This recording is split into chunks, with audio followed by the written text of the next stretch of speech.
KidZania has a theatre, and in terms of the activities or the professions, if you wish, that are represented, there are about 50 to 60 in every KidZania, ranging from firefighting to police to surgeon to maternity unit, automotive experiences, obviously as we saw the aeroplane, but also television presenters, food production, sports, theatre itself, you name it. In Moscow there's even a diamond mine. In Abu Dhabi you can become an astronaut. In Sao Paulo you can become a YouTuber. You name it and it's there. And in a sense it's representative of the professions as well as the change that technology brings about, hence the YouTuber activity, of course, in Sao Paulo. And the idea is that the children arrive, and the minute they come into KidZania, they are in charge of their own learning and their own experiences, i.e. adults are there to be seen and not heard. And that in itself, in our very tight schooling system of these days, and the overprotection in terms of health and safety, that kind of freedom to like and dislike and draw your own conclusions and to experience for a period of about 4 hours is pretty rare. So that in itself is something that has educational value. I'll talk to you a little bit now about the research that we've done and who we've done it with. When children come to KidZania anywhere in the world, they get a security bracelet. It means that they're safe inside and can't get out. And they log into every activity, which means we can trace where they are. So, and on that front, over a period of about 20 years, we now hold that anonymized data on children. The number is about 80 million, I think. And at some point, I got talking to analysts and friends from universities and began to ask the question, I wonder what the first choice is that children made when they came to KidZania. So we looked at a huge sample across a number of countries. The sample currently stands at around 600,000. And we looked at what first choices were. And then we looked at who the children were who made those choices. Were they 4? Were they 14? Were they boys? Were they girls? Were they rural? Were they urban? Were they from socioeconomically deprived backgrounds or else?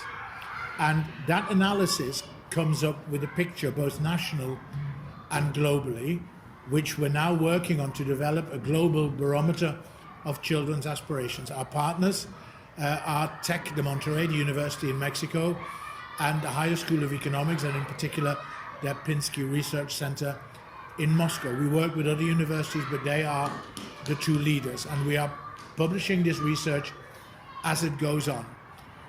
Next year we will be conducting the research in a further 9 KidZanias. So as 2020 progresses and as the GESS conferences progress, that is the kind of data and those are the findings we'll be feeding into those conferences. And I'll lift a little veil on it. One of the main findings is that all stereotypes are set at the age of 4. So the whole gender stereotype is there when children arrive at the age of 4. And then I'll draw the link with schooling that says we actually in most countries don't engage with children about their futures and their careers until they're around 14. So we have a decade, 10 years worth of allowing these stereotypes to cement before we then think in school terms that we are seriously going to change any of these existing perceptions. I don't think so. So if you want to find out more, please come and see us at the conferences and keep an eye on the GESS website. It's important. We can't change the face of education unless we know our children better. And knowing our children better means looking at data other than test and attendance and possibly behavior data. There is more to the child than that. There is one final thing I'd like to share with you, and I think it's a reflection of where we are in terms of schooling and education. Almost always I'm asked the question, is KidZania education or is it fun? And I never quite understand why people don't get that they can be both. Certainly that's what the children tell us. Out of school hours learning, experience-based learning, which reinforces what has been taught in schools and allows children to join the dots, can be immense fun. And as far as we're concerned, and I get this every day, and I've just had it here in Monterey, that conversation with youngsters that tells us that one of the things that fascinates them about KidZania is that what they call the activities are real. And the example I often quote is somebody, a child who said to me not that long ago, I like the aeroplane best because it's real. And I said, well, what do you mean it's real?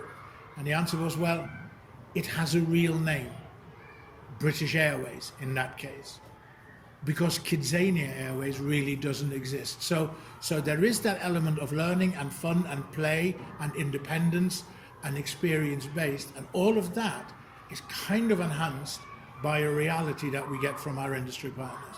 And I think that's a very important piece of the jigsaw that, again, in school, inside the classroom and its four walls, is very difficult to bring about. But what you can bring about, of course, is you can have the theory in the classroom and the practice as part of experience-based learning. So that's it from me for now. I really look forward to seeing you at the GESS conferences in 2020. I'm going to disappear behind that curtain and I'm going to see some children. Ciao for now. See you later.